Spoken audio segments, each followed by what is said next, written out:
Lord Thundercross arose from behind the large electronic holomap that was mounted inside and atop a stout, beautifully carved and midnight blue-stained marble bark table that occupied much of the war chamber. I too must retire to my flourishing provinces. An organized cult of necromancers who called themselves the Boneclaw clan have been apprehended by my elite royal witch hunters and are due to be executed tomorrow. My high executioner needs the practice, he joked grimly. Lord Thundercross had executed more prisoners than most of the others combined. At that moment there was what seemed like a flash of bright purple light, but it did not shock the eyes. A sweeping, circling wind became apparent, and then the 7 allied kings witnessed Kzamanarch materialize in front of them. He was levitating cross-legged above the strategic map of the global situation. Such an insult was unheard of. In this time of magic and unexplained happenings, the lords were not shocked. Rather, they were outraged at the audacity of the intruder. All 7 rulers began to unsheath and draw their excellent quality weapons from where they were secured. Lord Bloodcross was retrieving his stinger cannon from the swiveling, artistically gold-embossed black throne it was leaning against.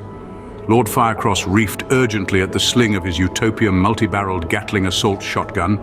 Its long belt of scarlet-colored shells swept over the ground as he wrenched the ungainly beast around.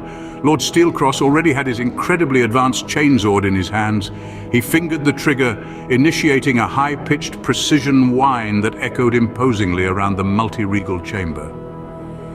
He had been making a point of showing Lord Silvercross the latest technique for disarming an opponent that he had refined in his studies when Kzamanarch transposed himself magically into their midst. Lord Steelcross was one of only 2 Detosian lords that opted against operating exoskeleton armor. The enchanted euphorium, sever-bladed cutting teeth on his weapon were capable of sawing their way through anything that had it encountered to date. Indeed, the infamous tool of war had been used in propaganda demonstrations for his citizens in previous years, severing the main gun from captured enemy tanks, the axles of wrecked mining vehicles, destroying reputedly unbreakable magical artifacts, and of course, eliminating enemies of the state. Kzamanarch had to act immediately to avoid this formidable shrieking blur as it approached his upper body at tremendous speed. Kzamanarch made an ellipse in the air with one hand while moving the other from left to right and twisting his fingers in an uncomfortable-looking fashion. Lord Steelcross was unleashing one of his most practiced sword strokes to the throat of his major adversary when his blade suddenly and unexpectedly became severely buckled and twisted.